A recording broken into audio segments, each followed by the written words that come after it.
আশেপাশে কেউ নেই, এখানে ওরা দাফন করে ফেলি। এ পর্যন্ত পাঁচটা মেয়ের সন্তান হয়েছে, আর আমি মেয়ে রাখতে পারবো না, এখানে ওরা দাফন করে ফেলি।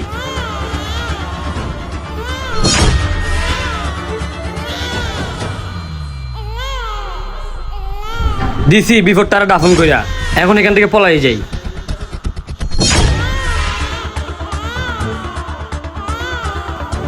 আরে এই আশেপাশে কোথায় থেকে একটা বাচ্চার কান্নার আওয়াজ আসতেছে, কোথায় থেকে বুঝতে পারছি না। যাই তো একটু যাইয়া দেখি,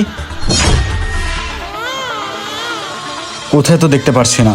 ইস রে, এই দিক থেকেই তো।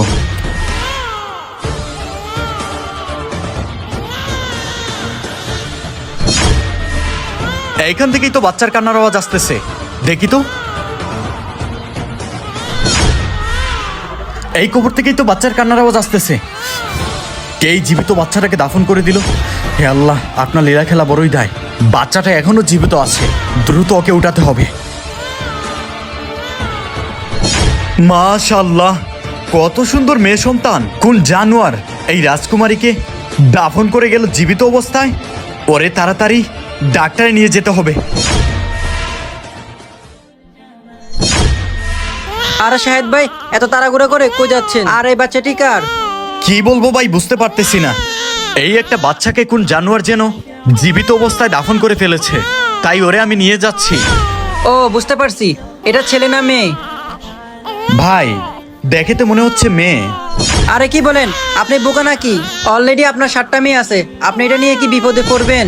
ভাই আমি গরিবের আল্লাহ ভরসা, আমার 7টা মেয়েরে যদি আমি খাওয়াইতে পারি, পড়াইতে পারি, মানুষ করতে পারি, তাহলে আমি বাচ্চাটাকেও খাওয়াইতে পারবো, পড়াইতে পারবো।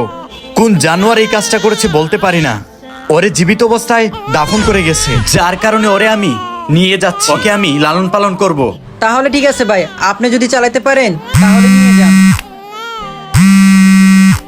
ভাই একটু। হ্যাঁ ম্যানেজার সাহেব বলো। স্যার, আপনার যে কোম্পানি দুদক নিয়েছিল সেটা আপনাকে আবার ফেরত দিয়ে দিচ্ছে। আরে কি বলেন, সত্যি নাকি? হ্যাঁ স্যার, সত্য। আপনার কোম্পানি দুদক আপনাকে ফেরত দিয়ে দিচ্ছে। আচ্ছা আচ্ছা ঠিক আছে, আমি এখনই আসতেছি। ভাই দেখেন, আল্লাহ তাআলার পক্ষ থেকে আমার জন্য একটা সুখবর চলে আসছে। সরকার আমার যে কোম্পানিগুলো বন্ধ করে দিয়েছিল সেগুলো আজকে আবার ওপেন করে দিয়েছে। আমি গেলাম ভাই, এই মেয়েটাকে ডাক্তারে নিয়ে যেতে হবে। ভালো থাকবেন। আল্লাহু আকবার লিখে যাবেন।